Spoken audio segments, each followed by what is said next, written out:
சரித்திர புகழ்பெற்ற மதுரை சித்திரை திருவிழா ஏப்ரல் 19ஆம் தேதி மீனாட்சி அம்மன் கோவிலில் கொடியேற்றத்துடன் துவங்குகிறது.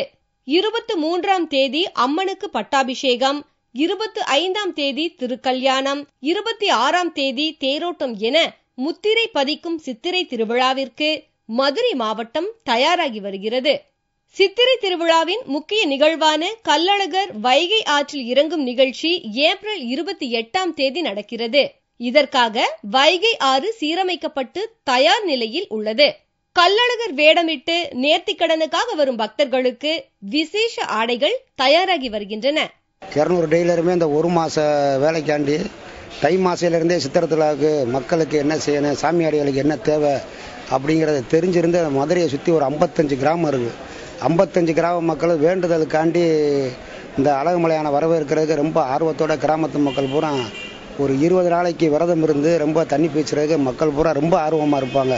அந்த ட்ரெஸ்ஸுகளை தைக்கிறதுக்காண்டி நாங்கள் 2-3 மாதத்துக்கு முன்னாலே தை மாதமே துணிகளை வாங்கி விதவிதமாக டிசைன் போட்டு அதில் யாழி படம், ராமா, சங்கு சக்கரம் இப்படி போட்டு விதவிதமாக ட்ரெஸ்ஸு பூரா தைச்சிருவோம். கோமாளிக்கு வேண்டிய குல்லாக்களை, இந்த தண்ணி பீச்சுக்கு மயில், தலைக்கு வைக்கக்கூடிய குக்கு முடி, இந்த அலங்கார பொருள் பூரா எங்களுக்கு 2 மாசமா தயார் பண்ணிக்கிட்டு இருக்கோம். சித்திரை திருவிழாவில் தங்களது திறமைகளை நிரூபிக்க கோலாட்டம், தேவராட்டத்தில் புகழ்பெற்ற கலைஞர்களும் தயாராகி வருகின்றனர்.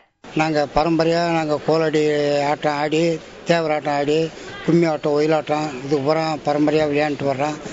வருஷம் சித்திரை திருவிழாவுக்கு மதுரை பொது மண்டபத்தில் வந்து ட்ரெஸ்ஸுகளை எடுத்து மற்ற மக்களுக்கு இது பூரா சேவை செய்கிறதுக்காகவே வருஷம் இங்கே சித்திரை திருவிழாவுக்கு வர்றோம்.